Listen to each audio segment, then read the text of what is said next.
I know what you want. More Krista, less old guy. Fine.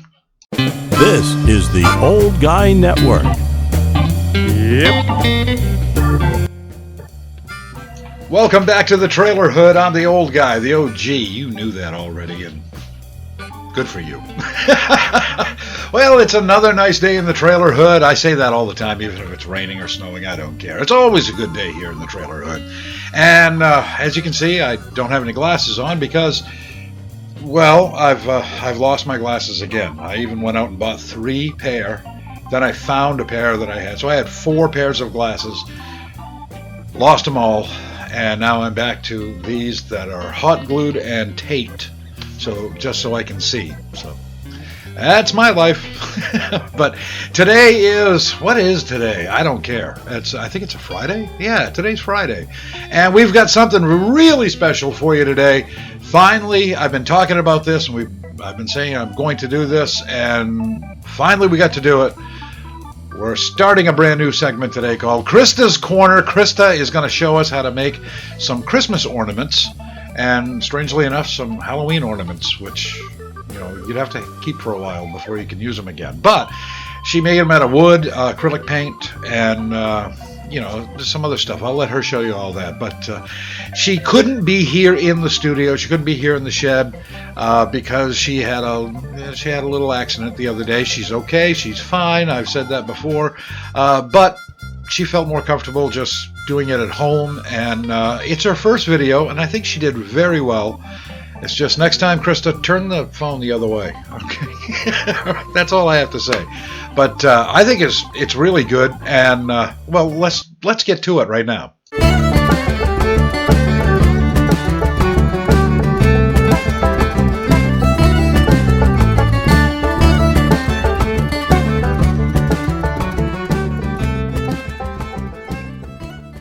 Hey guys, it's Krista. Unfortunately, I wasn't able to make it to the shed this week because I drove like an idiot on the first snowfall of the year and I ended up in a ditch. So instead of being part of the video at the shed this week, I'm making one from home. I'm going to show you guys how to make some really simple Christmas ornaments out of some wood. I personally find that Christmas ornaments that are homemade are way more meaningful. The way that I met Jay was through my best friend Miranda. We did the trailer flip together. I think it was like a few weeks after we finished the trailer flip, Miranda and I went camping. On our camping trip, we were driving there and there was a tree, a white birch tree that had fallen down in the middle of the road, and we'd had a little saw with us, so we cut up the tree into tiny slices like this. As you can see, I've already drilled a hole in this one so that I can make it into a Christmas ornament, tie some twine or some string through it. These also don't even have to be hung on the tree. If you wanted to make a little sign and hang them on a wall, you could put like your name and what room it is, or you could even put like the Wi-Fi password. Or another really good idea that I want to do is turn some thin slices like this into coasters. I have a picture of actually a coaster that a friend of mine made recently out of some wood. It's been used so you can see the water damage to it. But maybe with Jay's new Dremel, we can carve some letters or something into these. And here they are. How I did this was I found some pictures on Pinterest that I wanted to copy, and I drew out the outline with a pencil, and then I just used some acrylic paint and a Sharpie, and this is the one that I made with Jack and Sally, and then this is the one that my roommate made with Jack. I have some family members that live out of state, and one of my grandmothers that lives in Rhode Island used to sail, like on sailboats. So I just made one that I sent to her in the mail that has a sailboat on it, and then another one that says best wishes. And they don't necessarily have to be hung on her Christmas tree. They can be hung anywhere in her house. She has a lot of like sailboat decorations in her house. Another really cool thing that you could do with these pieces of wood, I have not tried it yet, but I've been wanting to, is if you have a picture that you really like, if you have it printed out and then you put some Mod Podge, like a layer of Mod Podge on this, and then stick the picture face down and really make sure that it's stuck there. You leave it there for, I think it's like 24 hours, and then you can scrape the photo off, but it will actually transfer the photo onto the piece of wood. Hopefully I'll be able to try that soon and show you how it comes out. So one of the things that I love about homemade projects is not only that they're meaningful, is that they're not perfect. Nothing's ever perfect, neither should it be. As you can see, my letters are not straight across, my handwriting's not super neat, but that's okay. That makes it more rustic, that makes it more personal. So what I'm going to do is I'm going to paint the background of this with red paint. The lettering is going to be black, and then maybe I'll draw on some white snowflakes. I'm gonna drill a hole right through here, and I'm going to use either the green or the gold to tie through the hole so that it can be hung up. I'm going to show you a little bit of the process, and then I'm going to show you what it looks like in the end.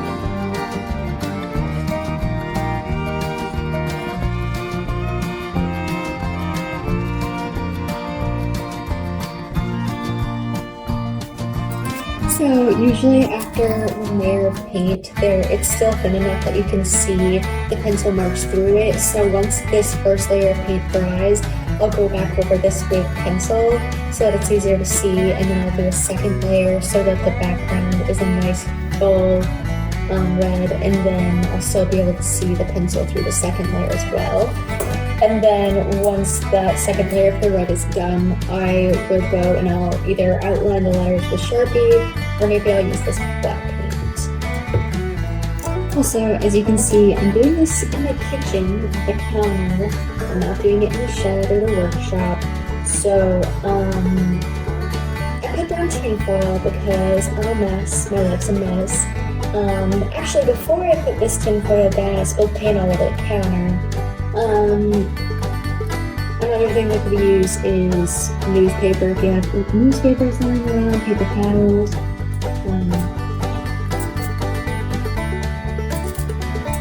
If you have kids at home, this would be a super fun project to do with them. Super crafty, they can draw or write anything that they want on the wood. And acrylic paint, super cheap. I think I got these for like 59 cents a piece. And I've had them forever. I got them when the AC Moore in our area was open, and that has been like over a year since it's been closed now.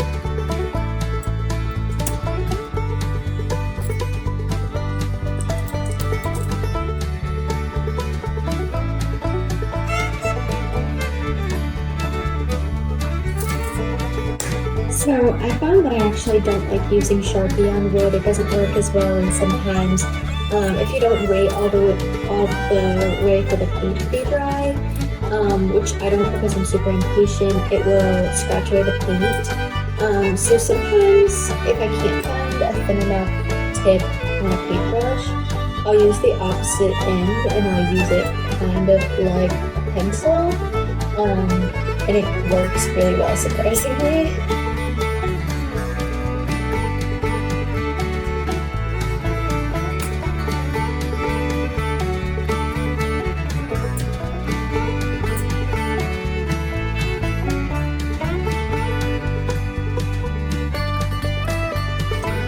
One thing that I love about working in wood and painting in wood is that if you ever mess up, you can go right back in and fix it. You could sand it off. You could just take a smaller tipped paintbrush and fix any of the errors or any small mistakes that you made. Even with wood flaming, I learned last week that when you flame wood, if you don't like it, you can just go back and sand it and then redo it.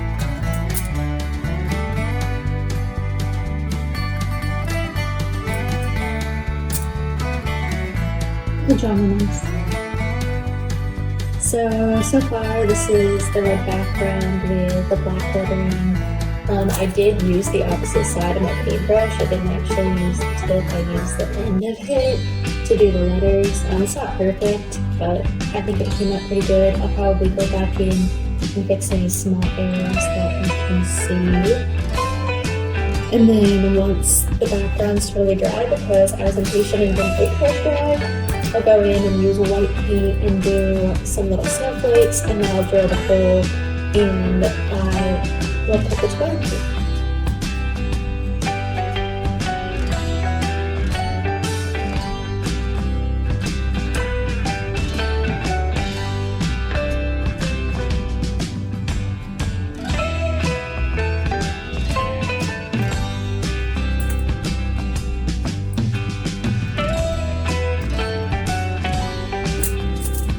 So I've gone on and I've done some little snowflakes. I just did white specks in the background, and then I did some random shaped different snowflakes in there.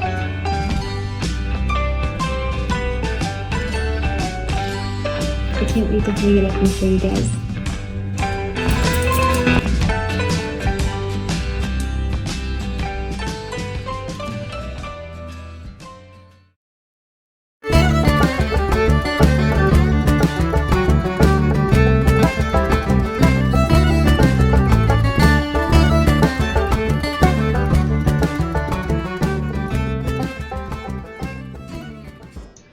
That's a really quick, simple project. Like she says, you can do this with your kids. If you're in lockdown, you know, the kids are going to school via Zoom and all that, and you need something to show them or something to do with them, well, that's a good idea. I like that. But I had to giggle when I watched this because she said she was getting all messy. She had a little bit of paint on her finger. Yeah, last time I made the flags, yeah, remember this? Yeah, I learned that day, do not close the lid of a stain can with a hammer. It doesn't work out very well. But thanks, Krista. That was very informative, and I look forward to more of those. I'm sure everybody else will too. We're going to have Krista's Corner here at least once a week. So you'll have to wait a whole another week, and then we'll have another one. We are going to change things up a little bit. Probably not going to be doing the daily videos like I have been doing all along. We're probably going to, instead of doing 5 little tiny videos, we'll do one a little bit longer on Monday, another one on Wednesday, and another on Friday. Probably anywhere between 10 and 15 minutes. Try to keep it reasonable anyway. I think that would be good, because we're going to be doing more and more stuff, and to try to make these videos every single day and make a living and try to live and whatever, it's really difficult. So yeah, I think that's what we're going to do. I don't know if we're starting that next week or not, but we'll keep you informed. Now, Krista is supposed to come over tomorrow and do some more videos, because she had the little mishap on the roadway on Tuesday. So today she said she's going to try to stop by, and we're actually going to go pick up some furniture that she wants to do something with. We're gonna do something. We got a table or a bureau or both or something. I don't know, but it's going to be fun having her around here. I'm going to have a lot of projects. The very first project that I want to do, or I should say the next project I want to do with Krista, is getting rid of some of the scrap wood that's in my shed, and we're going to take care of that at some point. Probably next week. And of course we're going to finish up with the cigar box and with the treasure chest. And a Trevor chest. No, don't put a guy named Trevor in a chest. That's not good. No, a treasure chest. Oh man. I still haven't told you what that's for. I'll let you know that as soon as we get it finished. I've got it stained. Krista will be here tomorrow, like I said, and hopefully we'll be able to get that finished up. And then I've made a little piece that I'm going to add to it, which I haven't showed her yet, and I think you'll all get a kick out of it. So we got a lot of stuff coming up, and we've got more unboxings. I got that Dremel to unbox. She actually mentioned it in her video. I've mentioned it before in other videos. I wanted to wait until Krista was here, because that's kind of her thing. I think she'll want to use the Dremel more and more as we go along here. So I wanted her to be involved with the unboxing. So we are going to do that next week. And yeah, we got a lot of stuff planned. So for the Old Guy Network, and for Krista, who's not here right at the moment, I'm the old guy, I'm the OG, and I'm out.